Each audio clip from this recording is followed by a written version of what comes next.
हे बघ देविका, कपड्यांवरून भेटवस्तूवरून माणसाची पारख करणारे आम्ही नाही आहोत. कपडे दागिने किती किमतीचे घ्यायचे हा ज्याचा त्याचा प्रश्न आहे. त्यावरून आम्ही कुणाला कमी लेखत नाही आणि कुणाला महत्त्वही देत नाही. राहिला प्रश्न व्याह्यांचा. त्यांच्याबरोबर चांगले संबंध ठेवण्याचाच प्रयत्न केला आम्ही. त्यांना जर आमच्या बरोबर चांगले संबंध ठेवायचे नाहीये तर नको ठेवू देत. त्याला आम्ही काहीच नाही करू शकत.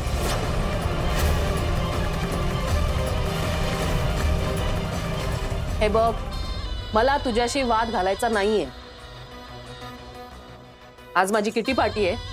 तुझ्याकडून मी एवढंच एक्सपेक्ट करतेय की तू आज एक बरी साडी नेसशील आणि माझ्या मैत्रिणींसमोर माझी इज्जत ठेवशील.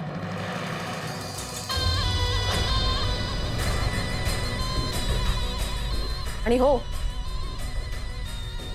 साडीला लॉन्ड्रीचा टॅग नाहीये ना, हे मागच्या वेळेसारखं नीट चेक कर प्लीज.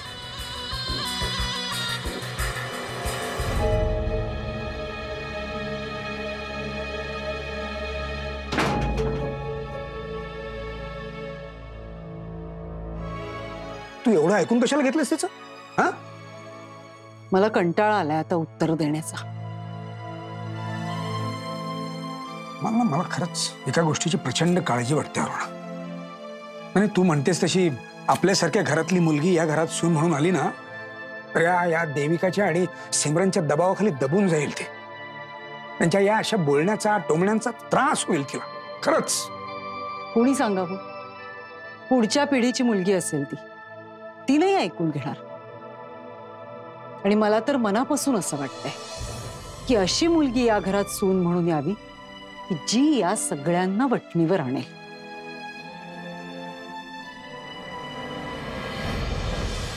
ऐका, आपल्या सरांची तब्येत बिघडली आहे, सो आपल्याला मीटिंग कॅन्सल करायला लागणार आहे.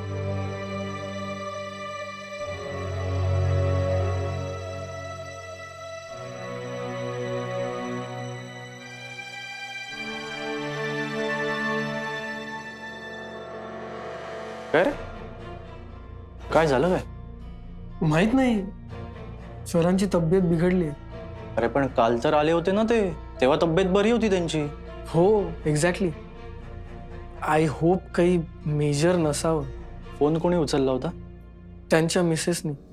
आणि त्यांनी सांगितलं पुढचे 2 दिवस सर येणार नाहीयेत. अरे ही तर गुड न्यूज आहे तुझ्यासाठी. बरा आहेस ना तू? आपल्या बॉसला बरं नाहीये, त्याच्यात गुड न्यूज कसली? हे म्हणजे तसं नाही, हा चांगला चान्स आहे तुझ्यासाठी. पूर्ण एपिसोड पाहण्यासाठी आताच डाउनलोड करा अल्ट्रा झकास मराठी OTT ॲप.